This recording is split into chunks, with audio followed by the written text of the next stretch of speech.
the Sony a7S III was finally updated to version 4. And in this update, they added the ability to add custom LUTs that you can use as preview files on your camera now. Yeah, what does that mean? And is it even worth it? Like, does it really make a big difference? Is it even worth switching over from just using the normal gamma display assist? So I just want to quickly show you how you can add LUTs to your camera and how you can make them work with your camera. And I'll also show you how you can activate those LUTs just with the click of a button. So let's get into it.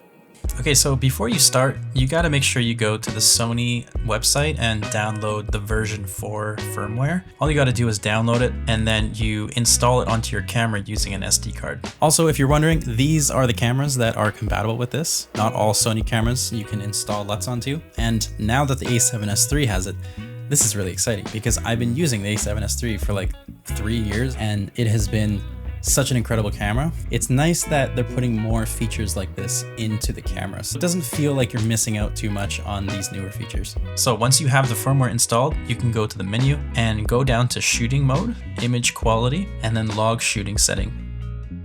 And you can turn log shooting onto flexible ISO. Make sure the color gamut is set to sgamut3.cine/slog3. Embed LUT file, you don't really have to worry about this because it's more of like a metadata thing. So this is a different workflow, but the camera's essentially doing the exact same thing. It's still shooting in log. All right, now let's go over to exposure and color. And you're gonna go down to color and tone and then go to select LUT. Now this is where you can choose your LUT and you can actually install up to 16 different LUTs on here. And if you go down to manage LUTs, this is where you'll find all your LUTs and you can upload the LUTs to your camera. So the way that you can install the LUT onto your camera, on your SD card, go to private and then Sony, and then you want to create a folder called Pro and then create another folder in there and call it LUT. Find the LUT that you want and then put that in the LUT folder. So once that's in there, you can put the SD card inside your camera and then go in import and edit, and then you can install the LUT onto your camera. Now you can see that all your LUTs are here. Notice that in log shooting, you can't really change from log to like HLG or S-Cinetone. So this is kind of one of the first drawbacks I noticed, is that you can't easily switch over to S-Cinetone if you really want to. You have to go back into the exposure settings and you have to turn off log shooting, and then you kind of go back to like the setup that you had before. Okay, so now I want to show you really quickly how you can turn the LUT on and off on your camera, just kind of the same way that you would do with the gamma display assist.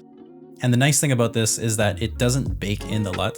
You can actually just use it as a display LUT on your camera. It gives you the ability to see what your LUT is going to look like before you even film. So what you're going to do is going to go all the way down to setup and then operation customize and then custom key for the video settings, and just pick a button that resonates with you. I usually have it on the left button on the scroll wheel.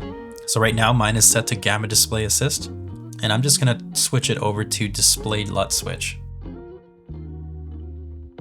So now when I press this button, it turns the LUT on and off. So it gives you a quick display of the LUT. If you exclusively shoot on S-Log3, kind of like what I do, I don't ever switch between picture profiles like Cinetone.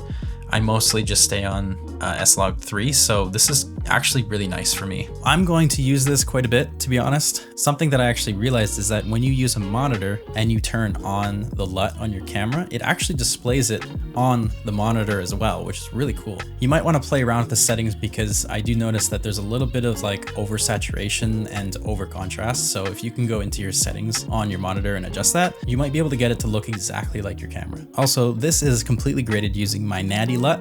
And if you're interested in checking out some of my LUTs, I have left a link down below to my site. I actually just created a couple LUT packs. One LUT pack, I call it the Essentials, and it's basically all the essential LUTs that you'll need to kind of get yourself off the ground. It includes my Natty LUT for both Sony a7S III 10-bit and 8-bit footage on Sony S-Log2 as well. There's also one for HLG, S-Cinetone, and yeah, there's about 6 in there. And I also have a new LUT pack called Places. And this LUT pack is really special to me because it is inspired by the places that I've been to. And these are places that I've experienced just dear memories to my heart. I have one based off England, Singapore, Japan, and of course, where I live, the Pacific Northwest. And if you want to get that, you can check it out again in the link down below.